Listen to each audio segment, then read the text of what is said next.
தமிழர்களின் பாரம்பரிய விளையாட்டான ஜல்லிக்கட்டு போட்டிகள் நாளை முதல் தொடர்ந்து நடைபெற உள்ளது. இந்த நிலையில ஜல்லிக்கட்டுக்கு பெயர் போன மதுரை, திண்டுக்கல், புதுக்கோட்டை உள்ளிட்ட பகுதிகளில் தான் இந்த ஜல்லிக்கட்டு காளைகளை தயார் செய்யக்கூடிய நிகழ்வு என்பது தினசரி நடக்கக்கூடிய நிலையில கோவையை பொறுத்த வரைக்கும் கோவை வெள்ளியங்கிரி பகுதியில் இருக்கக்கூடிய இந்த வெள்ளியங்கிரி கோசாலையில் சுமார் 230 ஜல்லிக்கட்டு காளைகள் இந்த வாடிவாசலில் இறக்குவதற்காக தயார் நிலையில் வைக்கப்பட்டு வருகிறது. இந்த சூழல்ல இங்கு வைக்கப்பட்டிருக்கக்கூடிய 230 காளைகள்ல இந்த ஜல்லிக்கட்டு போட்டிகளில் சுமார் 27 காளைகளை இறக்குவதாக இங்கு இருப்பவர்கள் தெரிவித்திருக்கிறார்கள். தற்போது நம்மிடையே இந்த கோசாலையினுடைய உரிமையாளரான ஸ்ரீதேவி சிவா அவர்கள் நம்மிடையே இருக்கிறார். அவரிடம் கேட்கலாம். வணக்கம். இந்த இடத்துல எவ்வளவு காளைகள், எத்தனை விதமான காளைகள்? டோட்டலாக பார்த்தீங்கன்னா நம்ம கோசாலையில் வந்து 3300 காளைகள் இருக்குது. அதில் வந்து 230 வந்து ஜல்லிக்கட்டு காளைகள் இருக்குது. இந்த ஜல்லிக்கட்டு இந்த காளைகள் எல்லாமே இந்த வருஷம் ஜல்லிக்கட்டு போட்டிக்கு வந்து எல்லாமே தயார் நிலையில் இருக்குது. இதில் வந்து ஒரு 27 காளைகள் வந்து ஜல்லிக்கட்டுக்குன்னு நாங்கள் தனியாக எடுத்து இந்த வருஷம் ஜல்லிக்கட்டுன்னு ட்ரெயின் பண்ணி தனியாக வச்சுருக்கிறோம். இந்த 27 காளைகளுக்கு வந்து கடுமையான பயிற்சிகள் இருக்குது. இதில் வந்து காலையில் வந்து ஃபஸ்ட்டு வந்து நீச்சல் குளம் இருக்காது, வந்து ஸ்விம் பண்ண விடுவோம். அதுக்கப்புறம் இதுக்கு வந்து இந்த நம்ம கோசாலை சுற்றி ரன் பண்ண வைப்போம். அதுக்கப்புறம் இந்த மாடை வந்து ஒரு 20 பேர் சுற்றி ஜல்லிக்கட்டு ரியலாக நடக்கிற மாதிரி வாடிவாசல் எல்லாமே இருக்கும். ரியலாக நடக்கிற மாதிரியே கம்ப்ளீட்டாக வந்து இது வந்து மாடை வந்து டாஜிங் பயிற்சி, ஒருத்தவங்க பிடிக்க வரும்போது எப்படி மாடு தப்பிக்கணும், எப்படி அட்டாக் பண்ணணும், இதெல்லாம் பயிற்சியை வந்து டெய்லி வந்து இந்த மாடுகளுக்கு கொடுத்துருக்குறோம். அதே மாதிரி உணவு என்னென்ன மாதிரியான உணவுகள் கொடுக்குறீங்க, அதை பராமரிக்கிறதுக்கு எவ்வளோ பேர் வச்சுருக்கிறீங்க? நம்ம கோசாலையில் இந்த மாடல் இந்த ஜல்லிக்கட்டு காலையிலும் ஒரு 25 தம்பிக்கு வந்து இந்த 230 காலையில் வந்து ஒரு 25 பேர் வந்து பார்த்துக்கிறாங்க. டோட்டலாக வந்து ஒரு 3300 மாடு இருக்குது. அதில் இந்த 230 ஜல்லிக்கட்டு காலைகள் தனியாக வச்சுருக்கோம். இதுக்கு வந்து ஒரு 25 பேர் வந்து இந்த மாடுகளை பராமரிக்கணும்னு இருக்காங்க.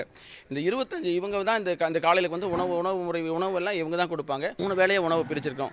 எப்படின்னா காலையில் 7 மணிக்கு தனியாக, 7 மணிக்கு, மத்தியானம் 1 மணிக்கு, சாயந்தரம் 6 மணிக்கு.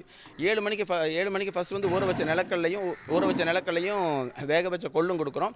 அது கூட பச்சை தீவனமும் தண்ணி கொடுப்போம். மத்தியானம் பார்த்தீங்கன்னா ஊற வச்ச கருப்புளுந்தும் பச்சை தீவனமும் பழமும் கொடுக்குறோம்.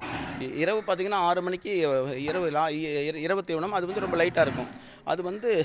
அது வந்து பழமும் பச்சை தீவனமும் கோதுமை தண்ணி தவிடும் கொடுக்குறோம். இதுதான் இதோட உணவு முறை.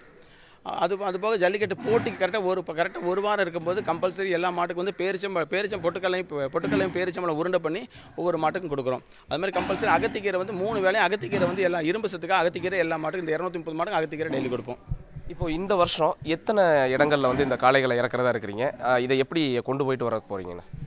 இப்போ வந்து இந்த 230 வந்து ஒரு 27 காளைகளும் தனியாக நாங்கள் ட்ரெயின் பண்ணி வச்சுருக்கோம். இந்த 27 காளைகள் இந்த வருஷம் இது வரைக்கும் ஒரு 12 போட்டிகளுக்கு வந்து நம்ம இது வரைக்கும் புக் பண்ணி வச்சுருக்கோம். இந்த 12 போட்டிகளுக்கு ஒவ்வொரு போட்டிக்கு 3 மாடாக வந்து அனுப்ப போகிறோம். இதில் 3 மாடம் அனுப்ப போகிறோம். இதில் வந்து மதுரை மாவட்டங்கள்லேயும், சிவகங்கை மாவட்டம், புதுக்கோட்டை மாவட்டம், அது மாதிரி திருச்சி ஜல்லிக்கட்டு, இந்த மாதிரி எல்லா ஜல்லிக்கட்டுகளையும் வந்து நம்ம காளைகள் வந்து போய் விளையாண்டுட்டு வரும். நன்றி. அதாவது வழக்கமாக ஜல்லிக்கட்டு என்றாலே மதுரை, அலங்காநல்லூர், பாலமேடு, அவனியாபுரம் இந்த பகுதிகளில் இருக்கக்கூடிய இந்த ஜல்லிக்கட்டு என்பது மிகப்பெரிய ஒரு வரவேற்பை மக்கள் மத்தியில் பெற்றிருக்கக்கூடிய நிலையில் கோவையிலிருந்தும் இந்த போன்ற ஜல்லிக்கட்டு காளைகள் தயார் நிலையில் வைக்கப்பட்டு இங்கிருந்து அங்கு கொண்டு செல்லப்பட்டு அங்கிருந்து ஏராளமான பரிசுகள் ஏற்கனவே கடந்த ஆண்டுகளில் இந்த ஜல்லிக்கட்டு காளைகள் வாங்கி வந்திருக்கிறதாக கூறியிருக்கிறார். இது மட்டுமின்றி விருமாண்டி படத்தில் நடித்த அந்த காளை கூட இந்த கோசாலையில் தான் வைத்து பராமரிக்கப்பட்டு வருகிறது என்பது ஒரு குறிப்பிடத்தக்க ஒரு விஷயமாகவும் இருக்கிறது. செய்திகளை உடனுக்குடனும் துல்லியமாகவும் தெரிந்து கொள்ள சப்ஸ்கிரைப் பண்ணுங்க.